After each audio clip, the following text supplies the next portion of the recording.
वडोदरा शहर के मांडवी इलाके में श्री विट्ठलनाथ जी का मंदिर मौजूद है। ये ऐतिहासिक मंदिर है और यहाँ से देवशयनी एकादशी पर विट्ठलनाथ जी की शोभा यात्रा निकलने वाली है। ये 217वीं भगवान विट्ठलनाथ जी की शोभा यात्रा है जो देवशयनी एकादशी पर निकलने वाली है, जिसे लेकर मंदिर में तैयारियां शुरू हो चुकी है। दरअसल भगवान विट्ठलनाथ जी के मंदिर में जो रथ था उसे बाहर निकालकर पॉलिश करने की कामगिरी की शुरुआत करवा दी गई है।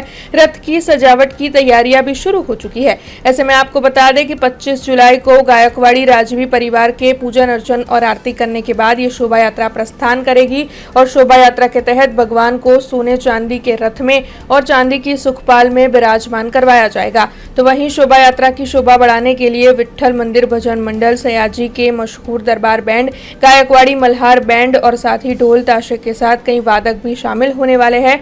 तब इस वक्त भगवान विट्ठलनाथ जी की बारात शोभा यात्रा को लेकर तैयारियां जोरों शोरों से चल रही है। ऐसे में भगवान विट्ठलनाथ जी मंदिर के पुजारी हरिओम व्यास की ओर से सभी भक्तों को न्योता देते हुए इस बारे में ज्यादा जानकारी मुहैया करवाई गई है। श्री विठ्ठलनाथजी भगवानનો જે દેવપોળી એકાદશીએ વરઘોડો નીકળે છે એ આ 217મો વરઘોડો તારીખ 25મી જુલાઈએ નીકળશે, જેના માટેની પૂર્વ તૈયારીના ભાગરૂપે જે રથ ઉપર ભગવાન બિરાજમાન થઈને નીકળવાના છે એ રથની હાલ સાફ સફાઈ ચાલી રહી છે।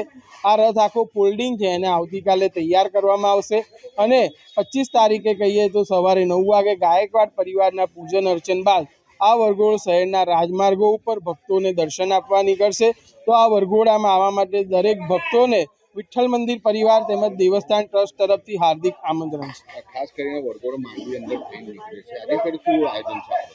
વર્ષોની પરંપરા રહી છે કે વરઘોડો માંડવી નીચેથી જ નીકળે। આ પરંપરા ગાયકવાડ સમયથી ચાલતી આવી છે અને દરેક પરિસ્થિતિમાં આ પરંપરા પૂરી કરવામાં આવી છે। હાલમાં જે રીતે માંડવીનું રિસ્ટોરેશન ચાલી રહ્યું છે અને જે રીતે ગડરો ફિટ કરેલા છે તો માંડવી નીચેથી રથ તો પસાર નહીં થઈ શકે, પરંતુ ઠાકોરજીને સુખપાલમાં એટલે કે નાની પાલખીમાં બિરાજમાન કરી અને પસાર કરી શકાય એમ છે।